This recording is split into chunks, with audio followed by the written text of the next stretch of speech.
Mr. Bombastic. Už na prvý pohľad mladý, šarmantný a vždy dobre naladený. To je Tomáš. Keby ste mali hádať jeho povolanie, pravdepodobne by ste ho nikdy neuhádli.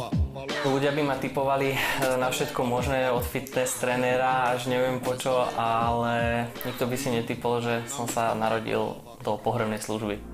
Presnejšie je dnes už 4. generáciou, ktorá sa venuje remeslu starému ako ľudstvo samo, rituálom poslednej rozlúčky so zosnulými. Kým iné deti chodili po ihriskách, on trávil väčšinu času v márniciach. Som vypomáhal, chodil som pre zosnulých, chodil som na pohreby. Vlastne chalani, čo boli v mojom veku, hrávali futbal na ihriskách a ja som chodil po patológiách. Ako sám hovorí, smrť sa stala jeho každodennou súčasťou a trochu paradoxne ovplyvnila jeho životný smer. Stále ma niečo tak nútilo, že tým ľuďom zostanú len také tie spomienky v hlave a niečo som chcel také priniesť, čoho sa tak chytia a budú mať ten pocit, že ten zosnulý je stále pri nich. A tak mohli ľudia svoje spomienky preniesť do rôznych kryštáľov stále živých biourien či do obrazov ich blízkych z popola. Stačí nám nejaká predloha, fotografie a dokážeme to vniesť všetko na to plátno, čo vystihuje danú osobu. Pri každodenných stretnutiach so smrťou napadá človeku mnoho vecí. Paradoxne, Tomášove nápady vznikajú ale niekde, úplne inde.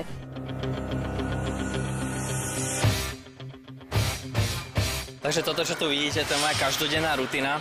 Sem sa chodím odreagovať, sem sa chodím vypnúť z celého dňa, tu zabudnem na všetky problémy. A človek by neveril, ale tu vznikajú moje všetky nápady. Naozaj by jeden neveril, dokonca tu vznikol aj nápad uchovania odtlačkov prstov po zosnulom. Tuto chalani používajú taký špeciálny prášok, keď cvičia, aby sa im nešmýkali ruky a strašne veľa otlačkov bolo na zemi. A vtedy si hovorím, že fúha, tak toto je taký zaujímavý nápad, keby sa tie otlačky dali preniesť do príveskov. Netrvalo dlho a nápad sa stal realitou a hoci bol určený ako spomienka na mŕtvych, oslovil viac živých, medzi inými aj speváčku Dominiku Mirgovú. Najprv boli Vianoce, dali sme si otlačky ako rodina, potom prišiel malinky, dala som si jeho otlačky, dala som si ručičku a nožičku. Mne sa to veľmi páči, podľa mňa to je krásne, nesie to v sebe takú silu. Vedela si, že to bolo pôvodne navrhnuté, tak povediac trochu pre inú skupinu ľudí? Kokšo, vieš, pre mňa to bol šok, ale potom som si povedala, že to je veľmi pekné, pretože to je tiež pamiatka, ktorá ostane tak navždy. Keby toto je to, čo robí Tomáš ešte dávno, keď mi umrela babička, tak by som to určite dala spraviť mamine. Pretože oni mali, aj ja som mala s babkou veľmi dobrý vzťah a chýba nám a neostalo nám nič po nej, iba fotky. Mánii, ktorá už pomaly vytláča opozerané prelomené srdcia, podľahli aj najznámejšie slovenské dvojičky. Podľa mňa to bol strašne úžasný nápad, pretože sme dve sestry a každá nosíme prívesok tej druhej.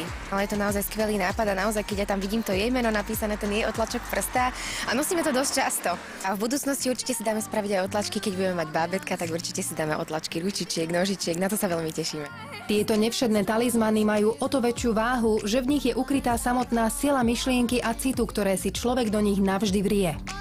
Takže nezáleží na tom, kto ako vyzerá, kto ako sa oblieka, ale ide o tú jedinečnosť toho človeka. Každý z nás je jedinečný, tak ako otlačky prstov napríklad. A rovnako jedinečné dojmy v ľuďoch človek aj zanechá. Možno aj vďaka tomu pozná každý jeden z nás osobu, na ktorú nikdy nezabudne.